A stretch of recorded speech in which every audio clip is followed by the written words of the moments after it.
Howdy, howdy, my golden boys and girls. Chandler here, and we have another Beyblade throwback review. Yay! Today is on Wolborg 2. Oh, the funny grip bearing man. Yeah, this bearing is rubber. What are you gonna do about it? So, let's take her apart.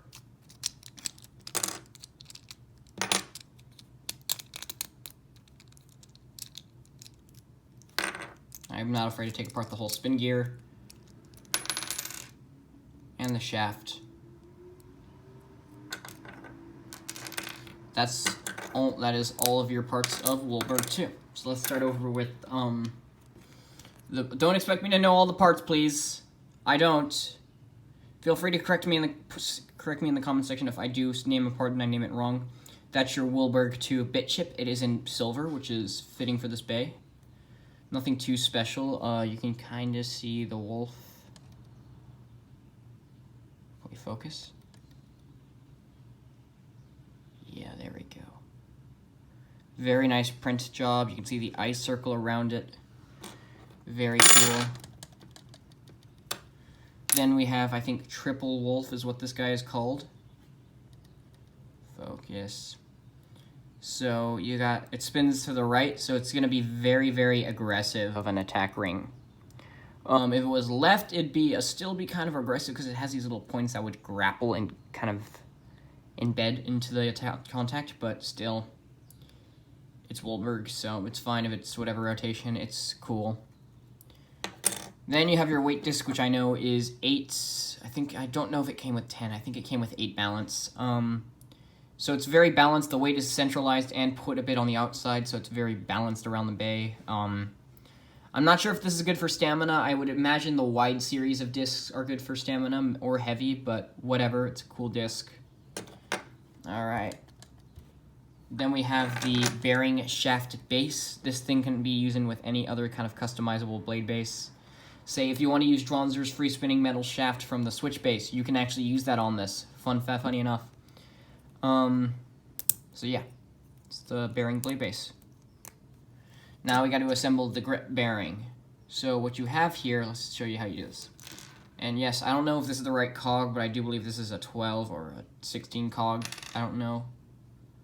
So you have your little ball bearing here. This is like this is just as small as they are actually in the bearing tip. So what you do is you slide it on your shaft.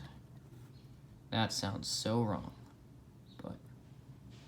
Can we focus? Yeah. Then you take and you slide it in. So it's free spinning. So it's free spinning there.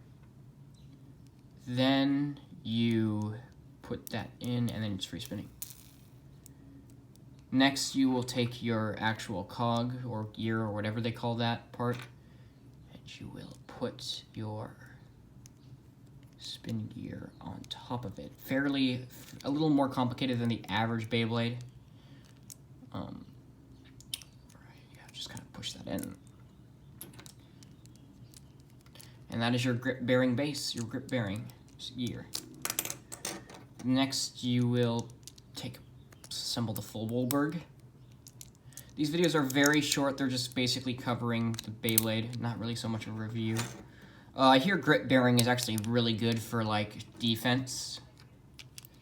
I wish Hat Burst did something like that, like a rubber bearing or something. And if you guys say Quest is a rubber bearing, I'm going to call you guys objectively wrong.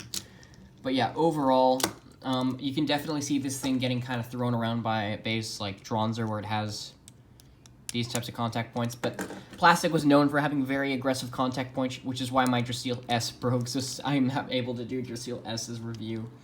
But I will try and get some more Drasil. Yeah. So that's Wolborg. Very cool bay. So yeah. What do I think of this bay? Fun to use, a very good test bay because it really just can test the attack power and stamina. Also, this is why most people buy bearing Beyblades, because it's just a fidget spinner. But yeah.